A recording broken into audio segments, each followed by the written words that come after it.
It's the first of the MasterChef finals. I keep pinching myself. I'm like, am I really in the final five? Is this actually happening to me? I spoke to my children this morning, sleepy-eyed in their beds, and they're like, go on, Mum, you can do it. You have seen me like a headless chicken in the kitchen. I think I am starting to calm down now. I'm a bit more confident. To be part of a competition like this is a way of proving that this is what I'm supposed to be doing with my life. Everything is just fine margins now. Everyone's a brilliant cook that's left, and it's just who's the best now. Whoa, wow, there'll be a ton. Tonight, Why did I decide to do this? the finalists face their biggest challenge so far. Hurry up, hurry up. Cooking for a dining room of lockdown food heroes. It's so hard doing this for so many people. It looks good, it smells even better. We've got 5 incredible cooks, real talent, but we're looking for our winner, Mr. Wallace. I want to see them reach for the skies. I want to see them push themselves to the absolute limit.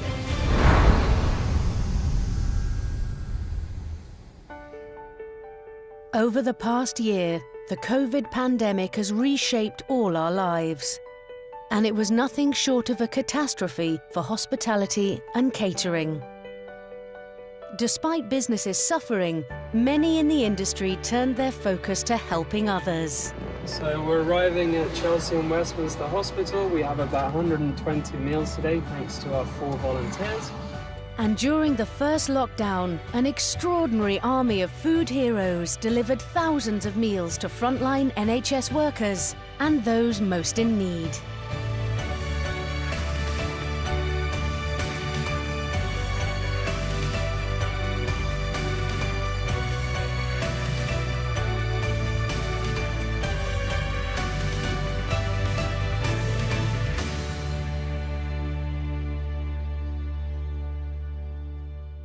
Welcome to MasterChef Finals Week and welcome to the beautiful Plasterers Hall here in the City of London. Lunching here today are some lockdown food heroes. Very important fundraisers, chefs and restaurateurs. These people have worked hard to help others celebrate their work with an absolutely fabulous lunch. Today, you are going to be cooking a 5-course tasting menu, and each of you are going to be responsible for your own course and 25 portions of that course. As you can see, I'm in my chef's whites, which means I'll be commanding the kitchen. A massive task, a great honour. Let's kick off these finals in style. Off you go. 25 people.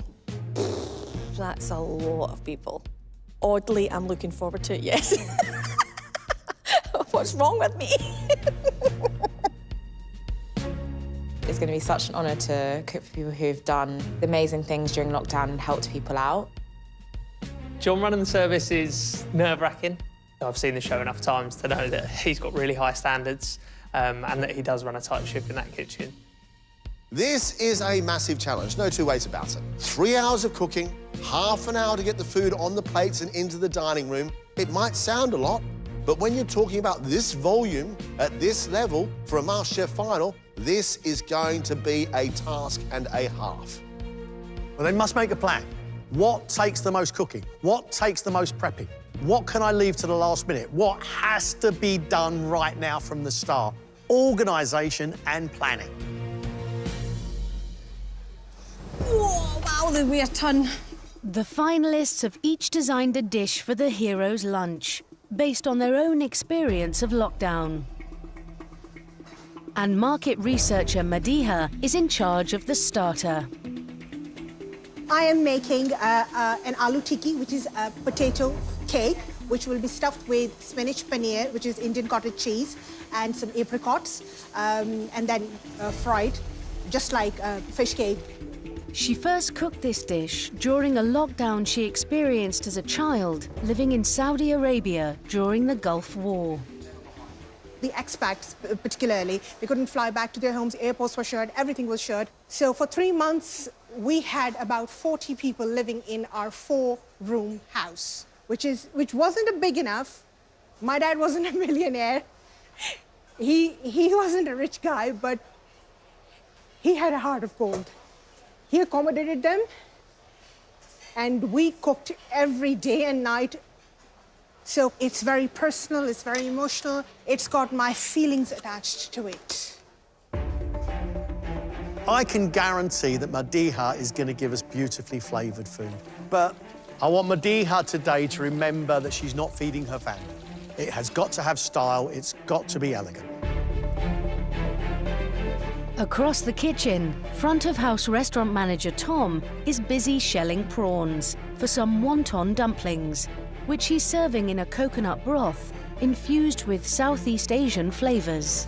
It's inspired by a dish that my mum does. She does a kind of coconut noodle soup. And obviously, during lockdown, wasn't able to visit my family. So it's kind of that taste of home. It's a bowl of soup with a wonton, and that means every component part has to pack a huge amount of flavour. The broth has to be really, really full of lemongrass and galangal, so it tastes like a Thai broth. And that wonton, when you eat it, should explode, and all the flavour of prawn should be released. I'm going to roast those heads, just so that I can get them straight into the broth, so I can infuse plenty of flavour into that broth. That's key to the dish. To further increase the flavour of his broth, Tom needs to break down every single aromat by hand. And your ginger and your galangal as well. Just do that to it, it's fine.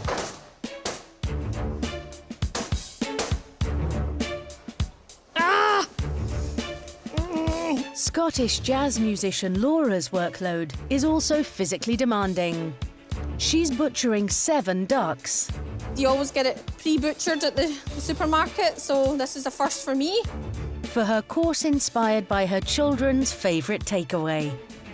At the beginning of lockdown, when things were quite strict, we didn't really go for takeouts or anything like that. But my children really love Peking duck, and I tried to make Peking duck for them, and they loved it, so I thought I would make it today. I'm shredding the duck legs, and I'm also making duck sesame toast instead of prawn sesame toast. And I'm making a glazed duck breast as well with a pea puree. Let's hope they like duck. Duck 3 ways.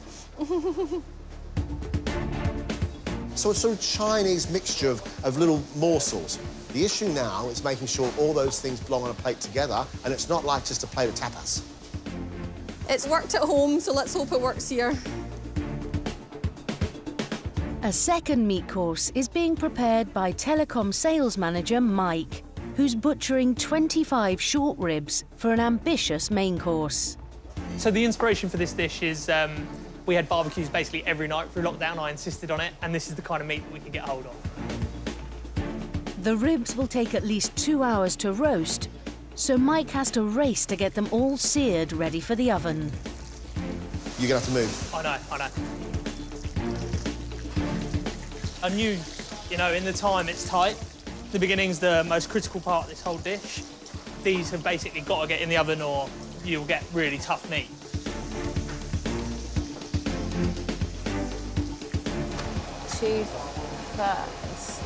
Three-quarters of that, so 60 times 2, which is 120.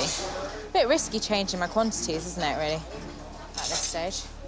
Business manager Alexina is in charge of the only dessert, and she's struggling with the quantities needed for 25 portions of creme pâtissière custard. I just want to make sure there's enough. You don't want to run out. Alexina is the one who's going to finish off this lunch, and she is the lasting impression. She is reinventing a cherry bakewell. Reinventing a classic for people in this dining room, that's a massive risk. It's sort of like a pie, like a custard pie is how I maybe would describe it.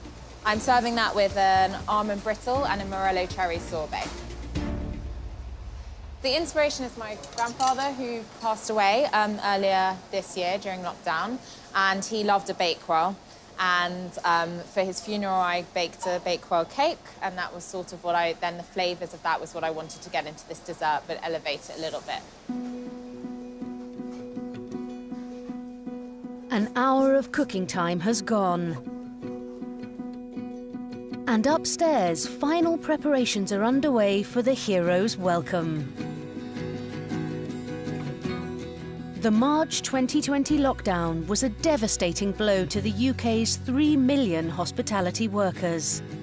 My thoughts when the UK went into lockdown was it's only going to be for a short period of time. But the weeks that went on, it got scary. You know, I lost a few restaurants, but you adapt and you overcome. So we were ended up doing 2,000 meals a week and gave it to the people that needed it. The industry came together, helping to feed key workers, school kids, the homeless, and some of the millions of adults who were struggling to put food on the table. To understand and know that there are people who are going hungry, who could be your neighbours or just a few doors down, really impacts people.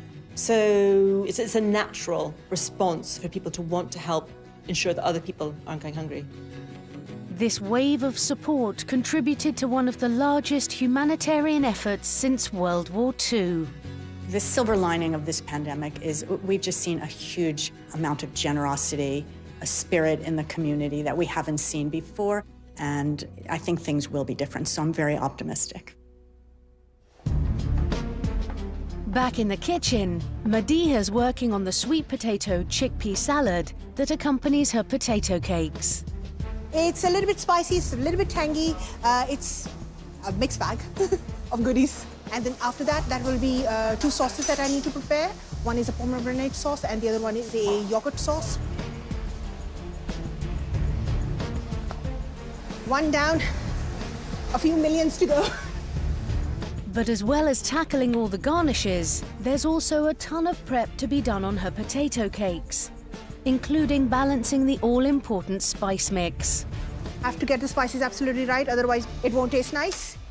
It will be either too much or too less, and then we're all in trouble. And frying off the spinach, apricot and paneer stuffing. It might sound like a little potato cake, but the fact is there's lots and lots of process, lots of intricate work. OK, so at the moment you've got an hour 45 left over. My God, time is flying. Yes, it is flying. Hurry up, hurry up, hurry. Time is also a concern for Tom. His broth is simmering and he's minced prawns for his wonton filling, but still has to prepare the dough. It's quite time-consuming, it needs the rest. I really don't want to be making a second batch of this. I'll be happy if everybody gets 2 wontons. I'll be over the moon if everybody gets 3, which means I'll have to make about 75 wontons. Cooking for such large numbers is also taking its toll on Laura. Her Peking duck legs are on to simmer, but she's underestimated the work involved in making individual duck toasts for each diner. So there's 2 bits per serving, so that's 50 pieces. I mean, just look at this. I've got to fry all of these off individually. Ah. But first, the 50 duck toasts all need to be coated in a paste made from soy, ginger, spring onions and duck breast. Once this job's out the way, you know, it's just a matter of shredding all that duck, which will be a bit of a nightmare. And of course, the inevitability of cooking a million duck breasts at the last minute, but hey! Mike's also struggling to keep on track. With his ribs still a way off from being cooked, he's adding a broth of stock, Guinness and molasses to ensure they don't dry out. Oh, come on. But with service less than 90 minutes away, he also has to push on with his garnishes, which include char-grilled radicchio and a creamy potato dauphinoise. So the dauphinoise is going to take about an hour and a bit. Last layer now, so just get this layer nice and tidy because this is ultimately the one that will be on show. And then I'm going to put the cream on them and get them in the oven, and then we're a bit calmer. Mike seems to be quite nervous, and I understand why. The potatoes have to be cooked first, then pressed, then cooled, cut into a rectangle shape and then reheated. Otherwise, it's going to be slop on a plate. Once these are in the oven, I might start feeling a little bit better. But until then, it's all systems go. Wow. Bit of a creamy disaster.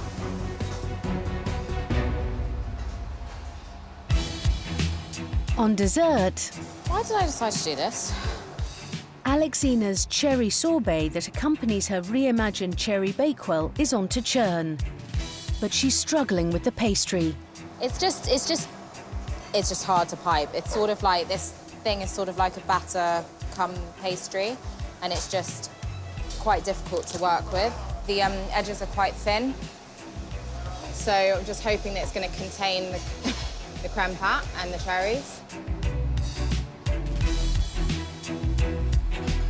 So I'm just topping the tart with the pastry, neatening it off.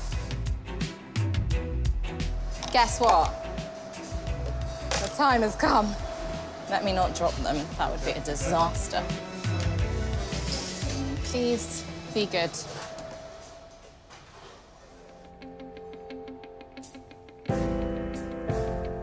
With service fast approaching, today's guests of honour have started to arrive.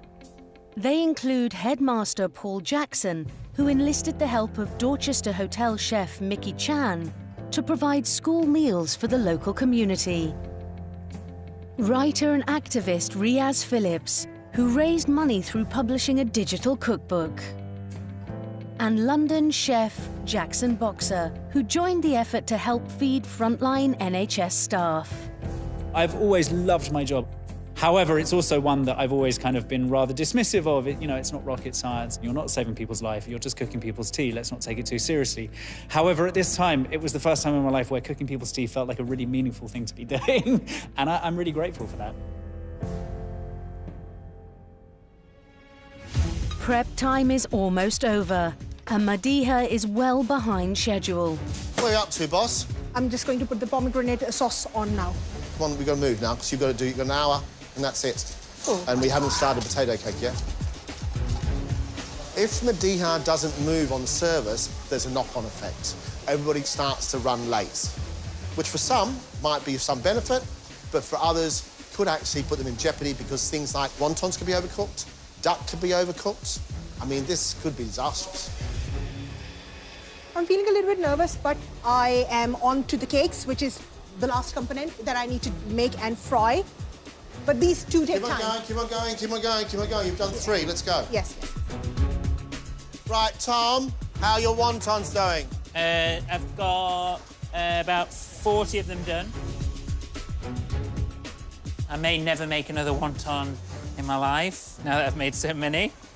I'm going to go for the 2 per plate. I'd rather get 2 really nice wontons on per person than 3 where I brush them. Just so you know, everybody, the first course is leaving the kitchen in 40 minutes' time. Laura's 50 duck toasts have been fried off, and she's made a start on a pea puree, but she's still up against it. Bit terrifying, but my duck legs are out the liquor. I've got to shred my duck, and then I've got the duck to pan fry. It's so hard doing this for so many people. I've actually got no clue where I am. With so much left to do, John's worried she's falling too far behind. I'm now stepping in to try and get some duck shredded so that we actually get this course out. I've just cut my finger. Right, I've just got somebody cut themselves quite badly. That's what happens when people start to rush and panic. This will teach me. Never do duck.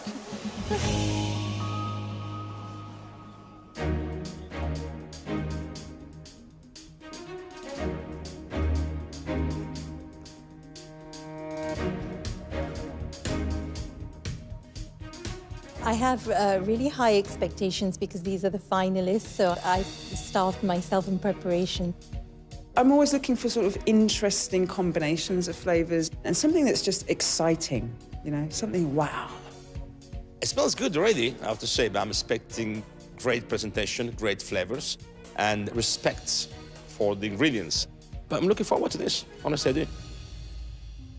OK, guys, we're about to start service. First plate, first course is going in 10 minutes. Madiha now just has minutes to fry off her 25 potato cakes.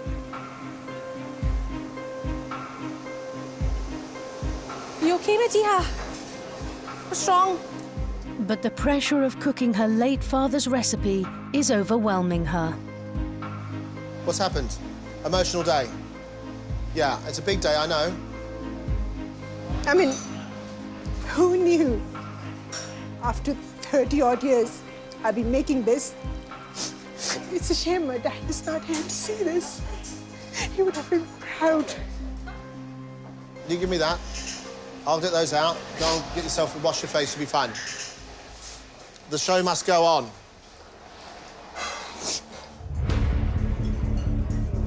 So the first course is very exciting.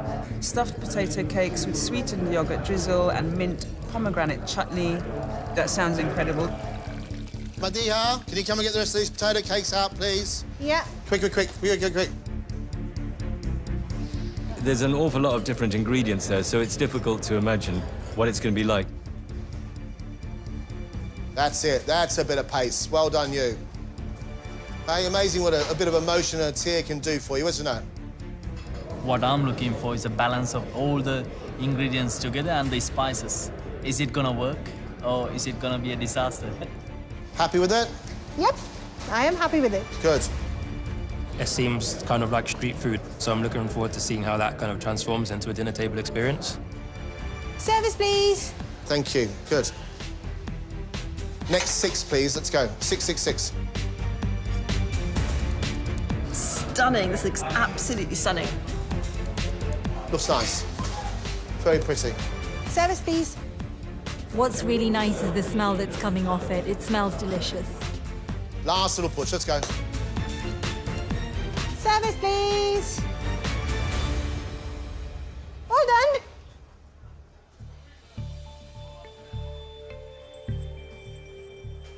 I hope I have done justice to it.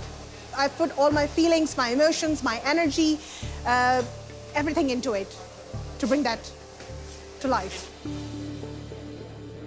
The potato cake, very nicely made, good textures. The spices are well balanced. Throughout the whole dish, there's a kick to it. The potato cake aspect was delicious, actually. The potato inside was really fluffy. For me, I thought the balance of sort of heat versus aroma and general spice was really well done. I love the juice that you're getting from the pomegranate. I love the richness of the yogurt in there as well. I mean, it's a proper limey, peppery, heated mouthful, isn't it? Really good. Absolutely delicious. I'd eat that any day. And if this is the beginning of a great meal, I mean, how lucky am I? First course is gone, everybody. Tom, how are we doing? Getting wontons into steamers. It's totally starting to feel like a professional restaurant service, which is great, it's exciting. I just want to make sure that I get everything up. After 3 hours of infusing, it's the moment of truth for Tom's coconut Thai wonton broth. It still needs more salt. Which is fish sauce. Yeah. Just waiting on pak choy, and then we're ready to go. Just need to get through the plating now. Prawn and coriander wontons in a coconut broth would be something I would absolutely choose on a restaurant menu. The broth needs to have oomph, you know, with great flavors. If it's a bit insipid, that would fall down for me. Okay, chili oil. The oil goes in before the wontons because I don't want any oil on the wontons. I've never tried making a wonton. I would imagine it's quite difficult to do well, to get the texture right, to make sure it's not too kind of dense. I think they're going to be like interesting textures as well with the crispy shallots and the pak choy, so I'm excited for this one. Looking very nice. Service, please. Right, next 8, let's go. Again. You happy? Yeah, I'm happy. Good. I think it looks absolutely beautiful. Very elegant. The colours are really popping out to me, and then the way the crispy shallots are done on the top look really inviting. Service, please. Thank you. I'm starting to salivate already. I want to try this dish. I want to dig into it. It looks good. It smells even better. Oh, that's intense.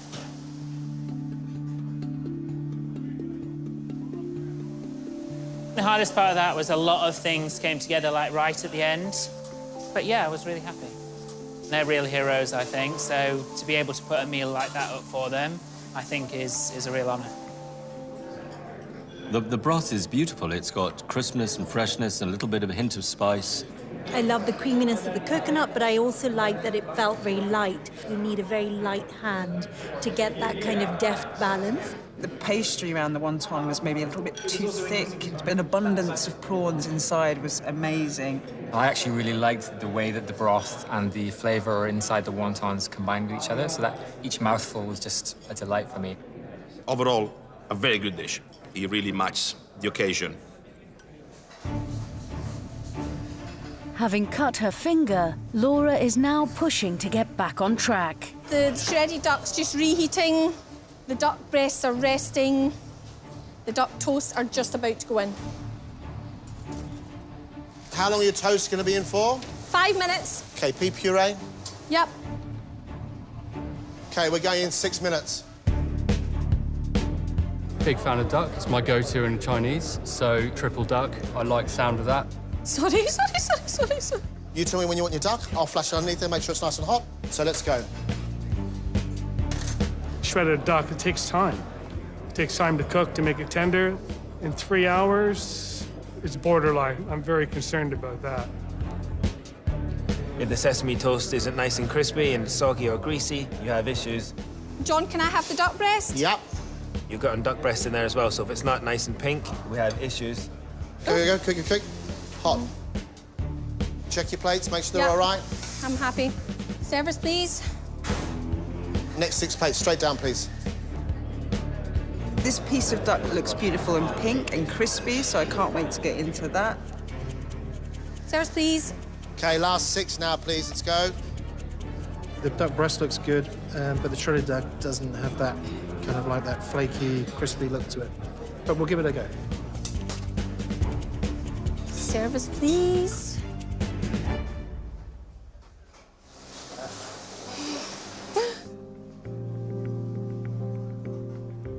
That was really tough, but I'm pleased. I got through it. That's a big thing. Without setting myself on fire or crying, so that was all good. The duck breast is perfectly soft. It's almost buttery melt in the mouth. There's crispy skin that's been well seasoned. I thought the pan-fried duck was delicious. That was well cooked, nice and pink. I thought the shredded duck was lovely texture, so it hadn't dried out. I am picking up those quintessential flavors of Chinese duck cooking. What I really like is the duck toast. I think it's really lovely. They've got the texture right. Even the pea puree, it works well with the dish. I mean, very good. You can see from the plate. I finished it. So I really enjoy it. Thank you.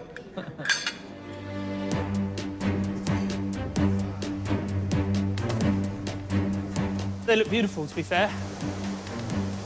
Where's your beef? My beef is in the oven there. Is it cooked? Yes. You checked it? I haven't, but I'm confident that it's cooked. Traditionally, for me, short rib is a slow cooker, so to see what they've done with it in 3 hours is going to be interesting. Put some sauce on them. They're looking a bit dry, aren't they? Yeah, a little bit. They'll be fine. It's literally just that top piece of meat, but they'll taste delicious anyway. We've got 5 minutes left. Oh, right. Potato dauphinoise needs to be beautifully creamy, not too solid. Praise the Lord, that worked out. They're lovely. They've got enough bite without just being mashed potato. Let's do the first 6. I hope it's not over. Having a lovely, sticky, concentrated, beefy hit with the bitterness from the chargilled radicchio. For me, it all makes sense. Sauce. Nice, mate. Service, please. It smells delicious, so that's promising. Come on, we've got to move. Service, please. That looks great, and you don't have to worry about the beef coming off the bone. It's away from the bone already. Well done, Mike. Thanks, John. Service, please.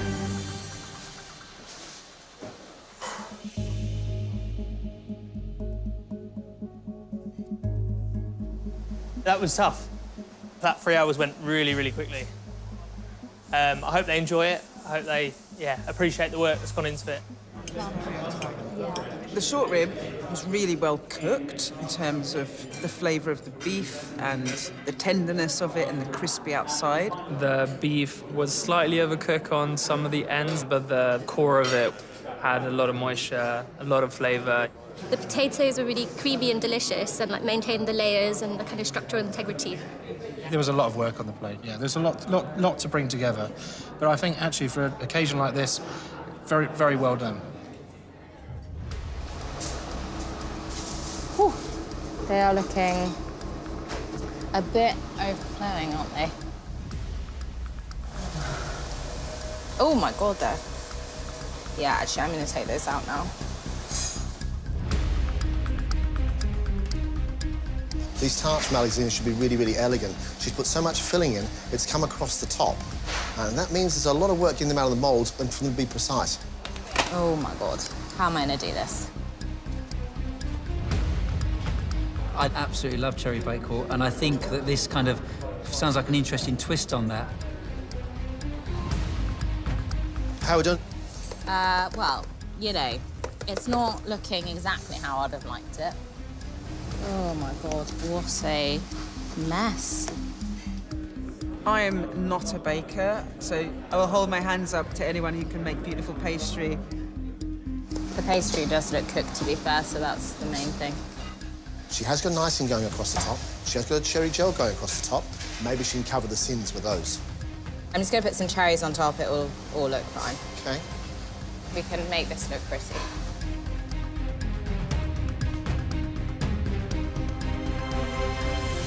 Oh, this is not as neat as I would have liked it, but anyway, it is what it is. I'm particularly looking forward to cherry sorbet. I think that's going to be a nice little finishing touch. Service, please. This is the final course. It's what we're all going to remember. I think that this is, well, it's going to be the cherry on the cake, isn't it? Come on, push, push, push. Nearly there. Service, please. Oh, that is... Wait, no, that is messy. Wait, 2 seconds. There we go, thank you, service. Whew! That was stressful.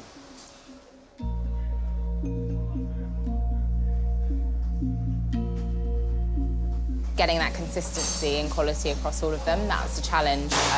But I'm still happy with myself. I'm still proud of what I've produced. Cherry Bakewells, for me, is like my childhood. And this was better than what I had as a child. I thought this was the star of the show. The cake itself, it's got a nice crust and edge, and the inside's light and fluffy, and there's a nice custard at the bottom, which is that extra bit of moisture. They're quite boozy, the cherries, but not too boozy, which is nice. Nice to have a little bit of a kick. The sorbet was phenomenal, and the consistency of the cake was really excellent. It was your favourite dish by far. Just so light and just so flavoursome and just delicious. Perfect end to the meal.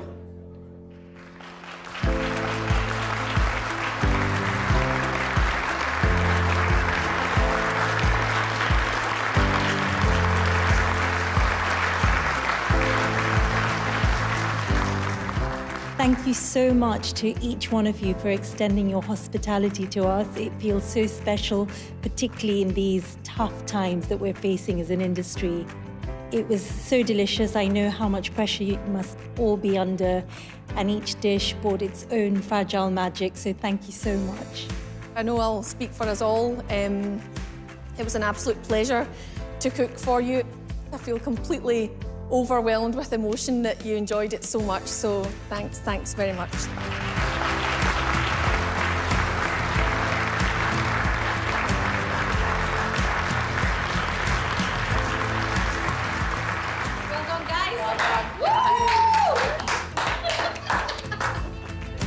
How amazing to have been here today and get that reaction from the guests. Probably the best feeling of the competition so far.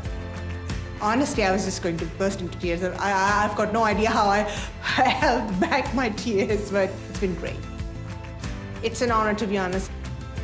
A bit overwhelming, seeing all those faces and those people. Such an amazing day. And also, yeah, an emotional one too. What a fabulous way to kick off finals week.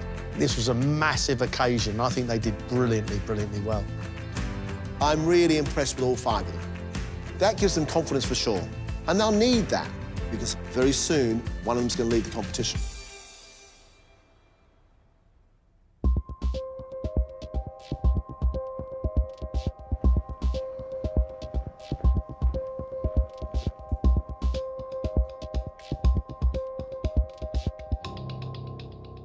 Today, you are cooking for a place in the final 4. We want from you a dish inspired by somebody you admire.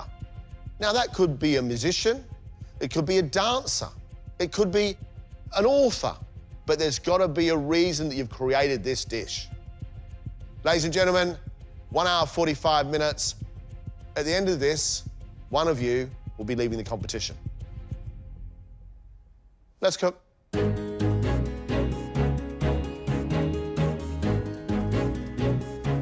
Good cookery is not cooking by numbers, it's about emotion.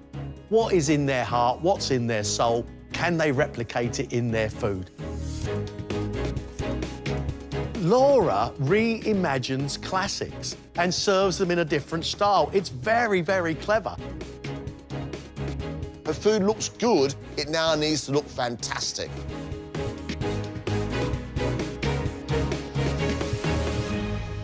This has been the hardest brief so far. There's so many inspirational people, but I went to my musical roots, and the person who was the most innovative in jazz in the 50s and 60s was a saxophone player called John Coltrane. I love John Coltrane's music. It was completely way out for the era.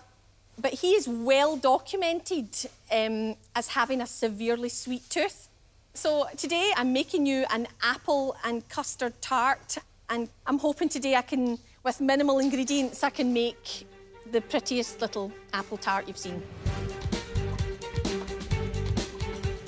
We've got a pastry case on the outside, short sweet crust pastry, which needs to be paper thin. Inside it, we have got custard, which has got stewed apples, and then on top of that, little caramelised apples. Around the outside, we have meringue kisses, and we have orange tuile. Hopefully those apples are slightly sharp, because everything else is going to be really sweet. It's a little bit stretchier than normal. It's a really simple-looking dish, but it is actually quite complicated. There's 7 different elements on the plate to do within the time frame, so please work. Medea walked in here as a family cook. Her food tasted great, but it was big and it was bulky. Her presentation is getting better and better. She just needs to keep it up. The inspiration behind this dish is the first Mughal emperor, Zahiruddin Babur, who marched all the way to the subcontinent and created the first Mughal empire, which ruled for 300 years.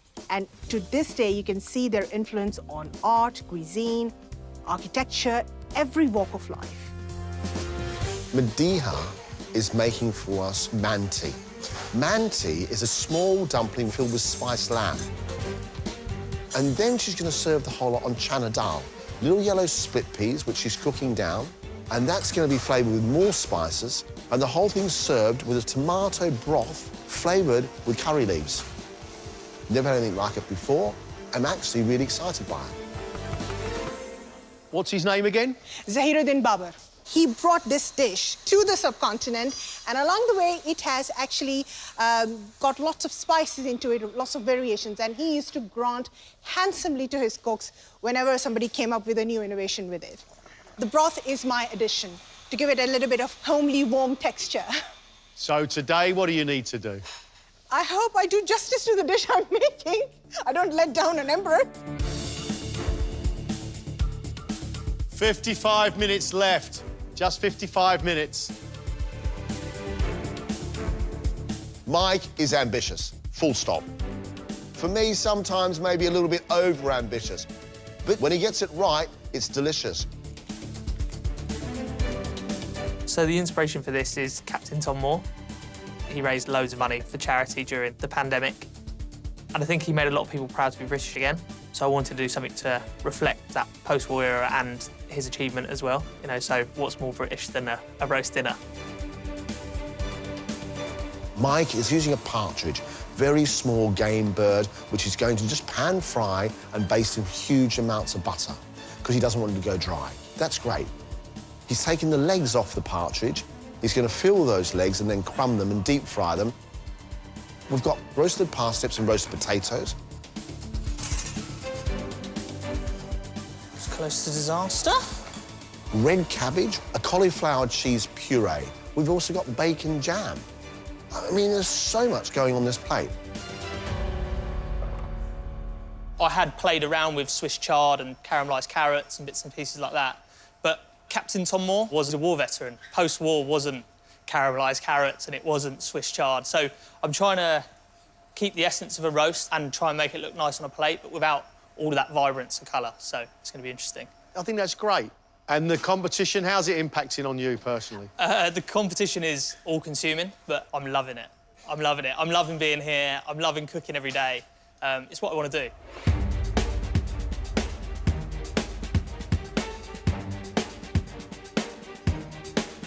Alexina is a daring cook. She takes a classic idea and puts with it a little gem which is sometimes divisive. She puts herself under huge amounts of pressure, but it takes her to the wire, and that can cause mistakes. All right, bit of thickening action happening now.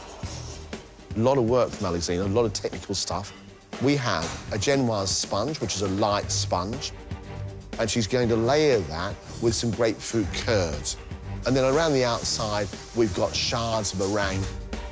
The whole thing is served with a milk and honey ice cream. And then we have a Campari and grapefruit jelly as well. Grapefruit is very, very bitter. So is Campari. And this is the dangerous world that Alexina likes to live in. The inspiration for this is Francesca Hayward. She's a principal at the Royal Ballet. I love the ballet, and Swan Lake was the first ballet I ever saw. It's just so striking when they all come out in their white tutus and against the dark background. I'm sort of echoing that in my presentation today. I need to ask you this. Are your timings absolutely sound? I practiced. I know what I should be doing at what time. There are a lot of things that need to set. Are you going to get them all done? Yeah. On time? Yeah. Without getting in a panic? Yeah. Do you promise? Yeah, I promise. I solemnly promise.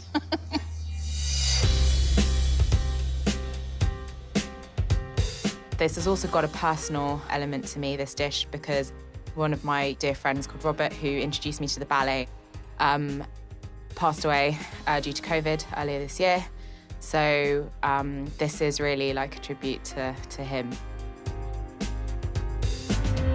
You have 30 minutes left, everybody. 30 minutes, OK? Tom, at his best, marries European technique with flavours of the East, whether that be Japan, India or Thailand. I've always tried to take risks in this competition, and I think now more than ever at this stage, it's the time to do it because I want to show both John and Greg exactly what I can do in the kitchen. So, you know, you have to pull out every stop. Tom is making us a chocolate brownie, which should be crispy on the outside and soft and spongy in the centre. He's serving that with baby beetroots, which is sweetened. Then he has got a blackcurrant gel, purple basil leaves, which are savoury, a black sesame ice cream, toasted Japanese black sesames into a black ice cream. Adventurous, I mean, really adventurous. Why black sesame? So this dish is inspired by Hayao Miyazaki, who's a Japanese animator, and one of his films, Spirited Away, has got this character called No Face in it, which is this black spirit. So that character led me to the black sesame. And interestingly, a lot of the films have really great animations of food in them, so I don't know whether that's maybe why I like them. But I also wanted to show that I can take inspiration from less obvious places, like, for example, an animated character. Fabulous.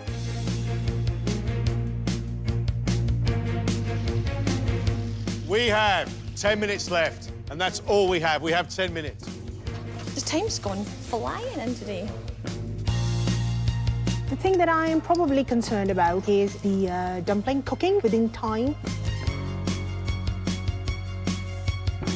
5 minutes, just 5 minutes, please. Oof. The breasts are perfect, exactly how I wanted it. My sponges are a little bit, not quite as fluffy as I'd have liked, but I think everything else is okay. 60 seconds left. Oh, Lord.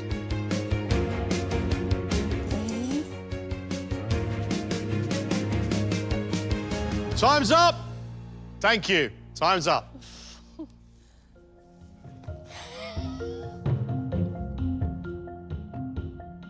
For her place in the final four, Laura has taken inspiration from John Coltrane's Sweet Tooth by serving an apple and custard tartlet, topped with caramelized apples, orange tuile, and meringue kisses. I think it looks fantastic, Laura. Thank you so much.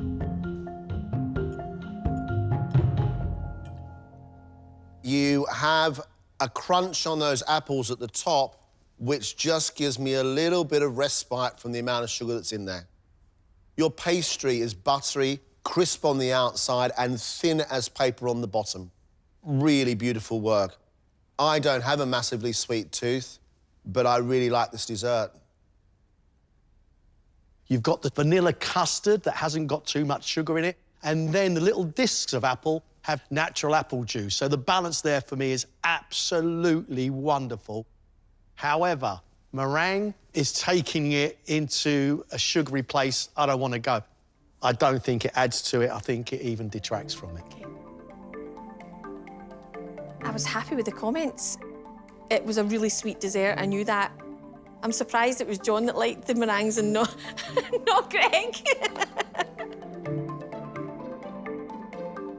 Madiha's Emperor Barber-inspired dish is a manti dumpling filled with chili and cumin lamb mince, chana dal split peas flavoured with garam masala and garlic, with a mint and lemon verbena oil, garlic yoghurt, and a tomato and chili broth.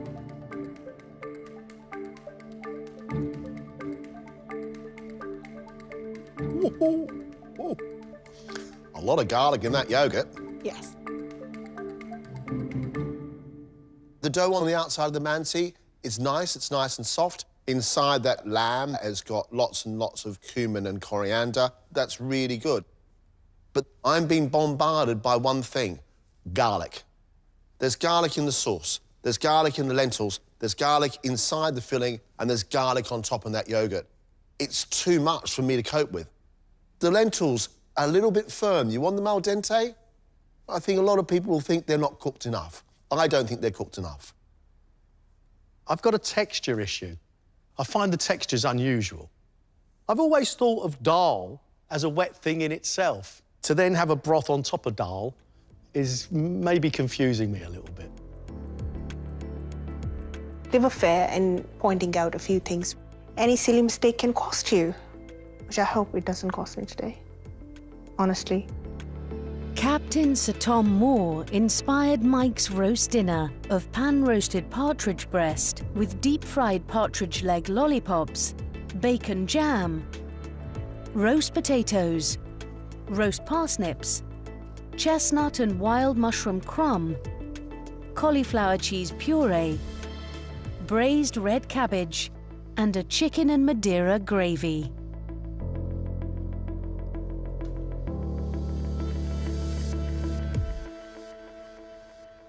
Your partridge breast I find perfect, perfectly soft. I love your little lollipop. There's a sweetness to that as well as the crispiness on the outside. Your crumb, nicely seasoned. However, it's a real shame you've put too much salt in that sauce. It's very salty. Don't take away from the star of the dish, because that partridge is cooked so beautifully, soft, buttery, melt in your mouth, and it is a revelation as far as cooking partridge for an amateur, because I think that is as good as most chefs will do. I'm so glad that that partridge was cooked really well. Just kicking myself a little bit for that sauce. As I put that extra pinch of salt, I was like, oh, but it is what it is. Can't do anything about it now, can I? Alexina's Swan Lake Ballet-inspired dessert is a star anise-infused Genoise sponge layered with a grapefruit curd and served with grapefruit and Campari jelly, meringue shards, and a honey ice cream.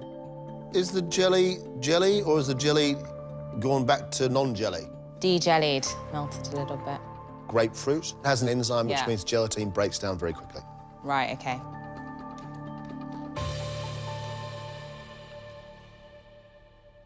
There are a couple of technical issues here. The sponge is too firm and the jelly hasn't set. However, it tastes fantastic. There is an aniseed licorice flavour in that sponge, which is beautiful with the sharpness, I mean, real sharpness, almost wakes you up of that grapefruit. Really good indeed. And if that becomes too much for you, you have got beautiful honey ice cream on there. That honey ice cream, I'd eat a pot and then go and buy another pot. Your meringues, wafer thin, really, really wonderful. The star anise running through the sponge, inspired. Your ability to be able to take very strong, bitter, sharp flavours and marry them together with majesty, I think is incredible.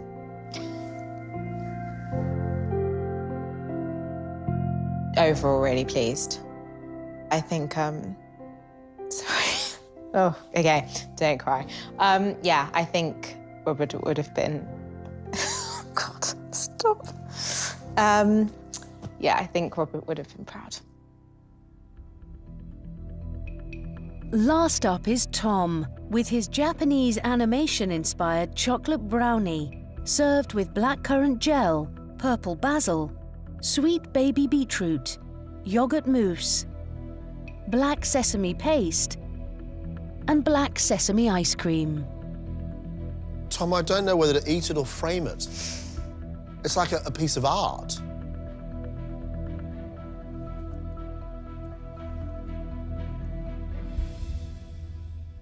Your silver ice cream with sesame, of course, beautiful smooth ice cream, but it's got a nuttiness like a sweetened peanut butter.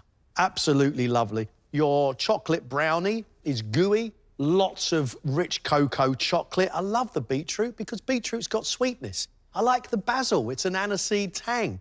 I think it's absolutely fantastic, Tom. Love it. Thank you. It's imaginative, it's original, it's daring, and it's delicious. Not bad for a brownie and ice cream, Tom. Not bad at all. I feel amazing right now. To get such great feedback is just, it's quite overwhelming, actually.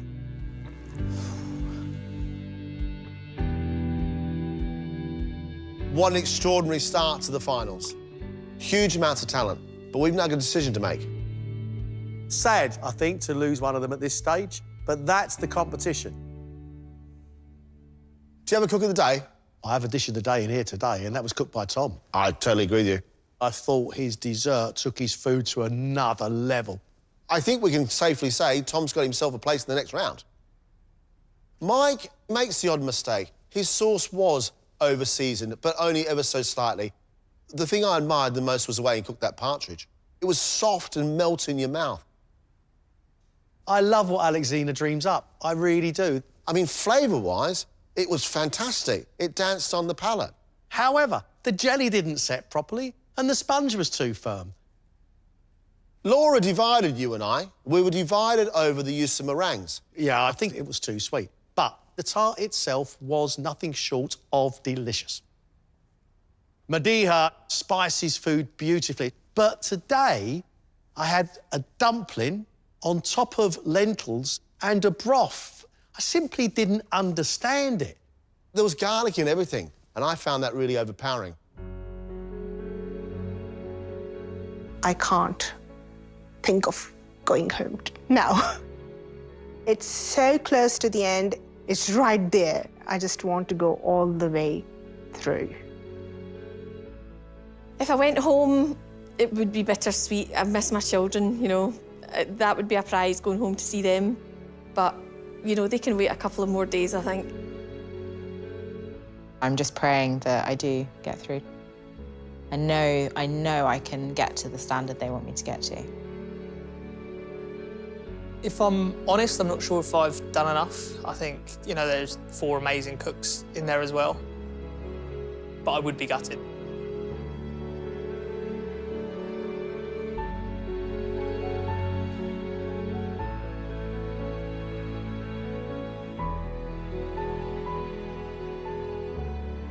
Just cast your mind back to when you first came in here and how much you have changed as cooks. What you are doing right now is fabulous. You've come such a long, long way. The first contestant going through to the next round, Tom. Thank you. No, thank you. Very, very good. Madiha, Alexina, Laura, and Mike. Sadly, one of you is leaving the competition. The person leaving us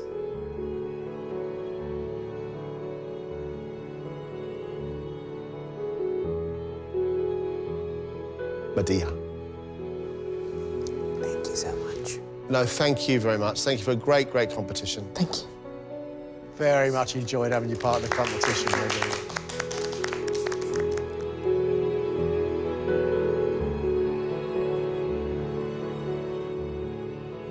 I knew it. I actually had that feeling in my heart. I have given all I had, with my emotions, with my love, with my passion of cooking. It's been amazing.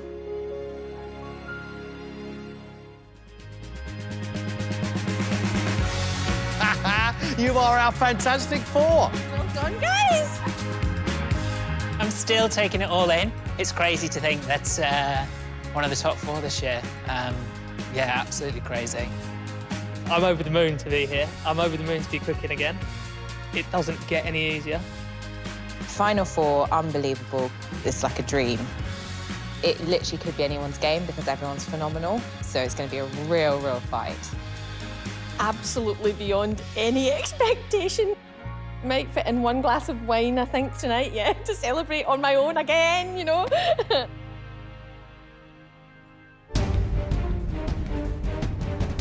Next time, the last 4 battle for a place in the final 3. Yes, panic stations there. Ooh. I honestly cannot get enough of this right now. I am really, really impressed here. And face their most daunting challenge yet, Chef's Table. Under the guidance of world-renowned chef, Michelle Roux Jr. Get a move on, come on. Keep going, keep going. Keep that intensity. And let's go.